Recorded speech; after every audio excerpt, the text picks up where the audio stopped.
Hey guys, I'm back. It's the M&B Clemens. So yes, I did tell you guys I was going to come back with part 2, right? So yes, part 2, we're going to do 3 different procedures that you can get done when you're dealing with fibroids. Number 1, hysterectomy. Hysterectomy. Once again, I am not a doctor. I'm nobody's nurse. I do not practice. This is just my information from what I have researched. And I'm going to make sure I post as I talk about them. So number 1, we're going to start with hysterectomy. I'll click it somewhere in here and show you information on what that means. You can always pause it so you can read it. But hysterectomy is removing the womb. You are taking it out. You will no longer have one. You will not be able to make babies. Done. Donezo. Hysterectomy, that's number 1. Number 2, you can get a myomectomy. Myomectomy is where they cut you open by the belly button, remove the fibroids, and zip you back on up. Go ahead and sew you up. And then number 3 is UFE, which is uterine fibroid embolization.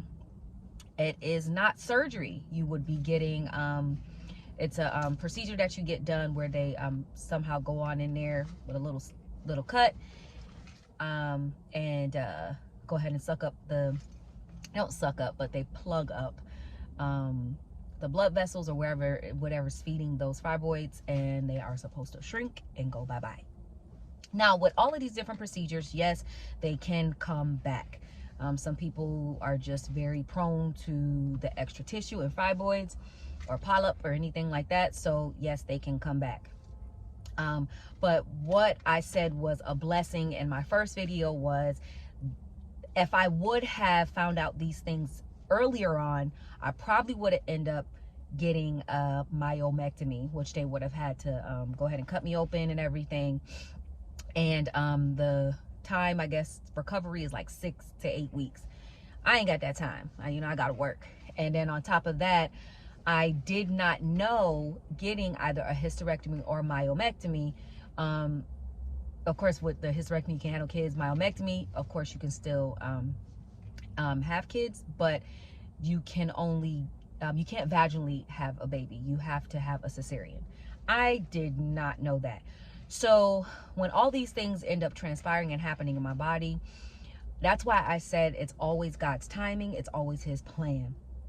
Because I ended up having these pains and stuff come later on in the situation, while I was going through that, God spoke to me and told me right then and there to look up, I guess, procedures. And literally when I went to my my TV, it was God. It ain't nobody but God, you guys. A video popped up which is called UFE. That was option number 3, where it talks about the uterine fibroid embolization, which is not a surgery. And if you were to get this procedure, you can have a vaginal birth.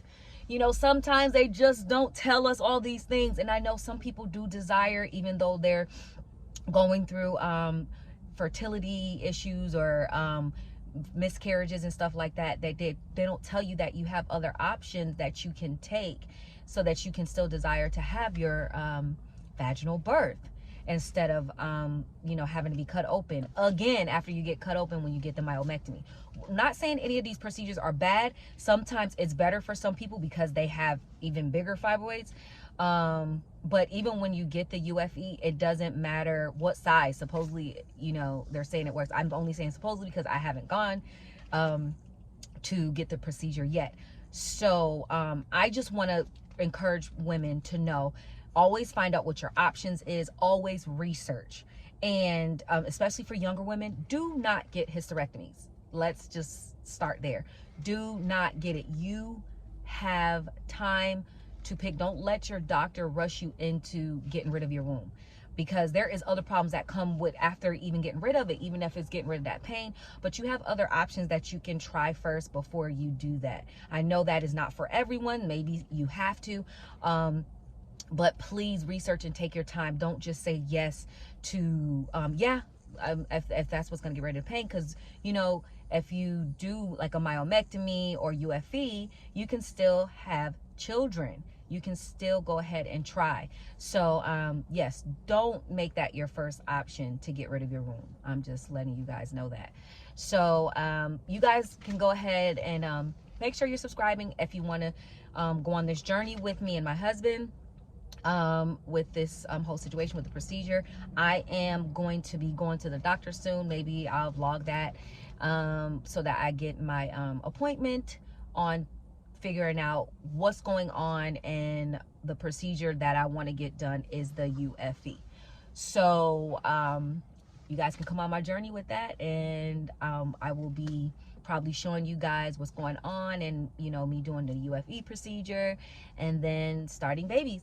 So I'm hoping that you guys are clicking. I'm hoping this information is getting to you well, and that it is going to bless somebody. And if you have questions, you guys go ahead and comment. You gotta comment. Yeah, I'm a goofball. Comment below. Go ahead and comment below. And you can ask questions, but I'm gonna make sure as I talk about those options that I go ahead and put in those definitions of the hysterectomy, myomectomy, and UFE procedures that can be done. Love you guys. It's the MMV Clemens.